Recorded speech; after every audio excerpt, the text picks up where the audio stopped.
श्रीमद् भगवद गीता अध्याय 4। तो अब तक हमने 6ठे श्लोक तक बात कर ली थी।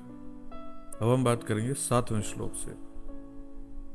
तो अब 7वें श्लोक में माधव अपने परम ब्रह्म स्वरूप में बोलते हैं, यदा यदा हि धर्मस्य ग्लानिर्भवते भारत। हे भारत, जब जब धर्म की हानि होती है, अभ्युत्थानम अधर्मस्य तदात्मानम सृजाम्यहम्। जब जब अधर्म की वृद्धि होती है, तब तब मैं अपने रूप को रचता हूं, अर्थात साकार रूप में अवतरित होता हूं। अब धर्म की हानि कैसे होती है कि जो सदाचारी पुरुष हैं, साधु पुरुष हैं, अच्छे लोग हैं, उन पर दुराचारी व्यक्ति अत्याचार करने लगते हैं। जिनके पास बल है वह निर्बलों का शोषण करने लगते हैं। और अधर्म की वृद्धि जब सद्गुणों का पतन होकर दुराचार बढ़ने लगता है, तब भगवान अपने साकार रूप में अवतरित होते हैं।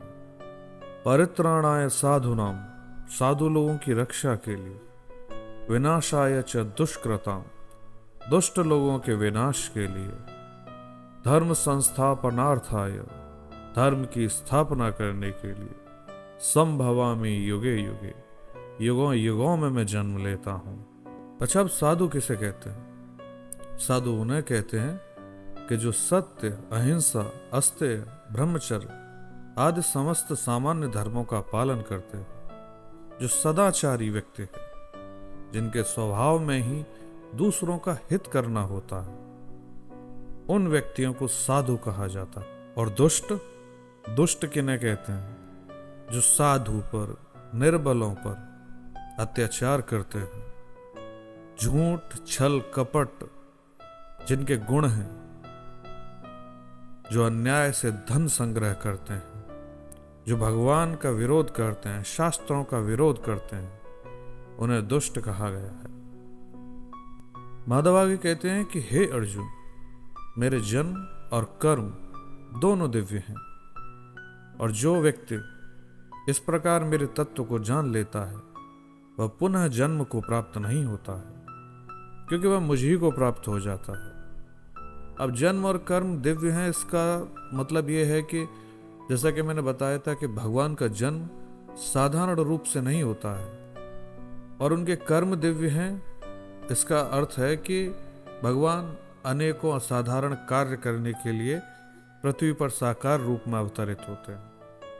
वह जन्म लेने के बाद भी कर्म बंधन में नहीं होते हैं, वह उनकी सिर्फ लीला होती है जो दिखा रहे होते हैं। माधव कहते हैं कि पहले भी ऐसे जिनके राग, भय, क्रोध ये सब नष्ट हो गए थे और सदा मुझ में रहते थे, अर्थात मेरे ध्यान में रहते थे, ऐसे सभी मुझको आश्रित व्यक्ति मेरे स्वरूप को प्राप्त कर चुके हैं। राग किसी भी प्रकार की आसक्ति है, भय किसी भी प्रकार के दुख की संभावना से जो मन में घबराहट पैदा होती है, उसे भय कहते हैं। और क्रोध अपना अपकार करने वाले, या जब अपने मन के विरुद्ध चीजें हों, तब मन में जो एक उत्तेजना पूर्ण भाव उत्पन्न होता है, उसे क्रोध कहा गया है।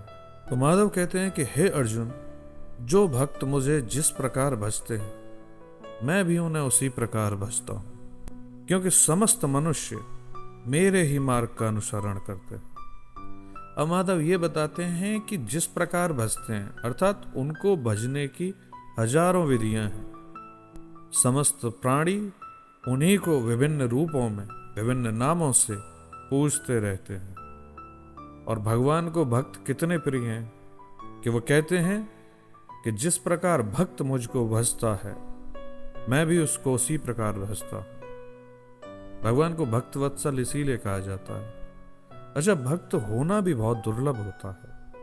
भक्त कभी साधारण नहीं हो सकता है। भक्त होने का दिखावा करना आसान होता है, भक्त होना बहुत मुश्किल होता है। और जो एक बार भगवान का भक्त हो जाता है, उसे फिर संसार में कुछ और होने की आवश्यकता नहीं रहती। शेष बातें अगले भाग में। तब तक के लिए राधे राधे।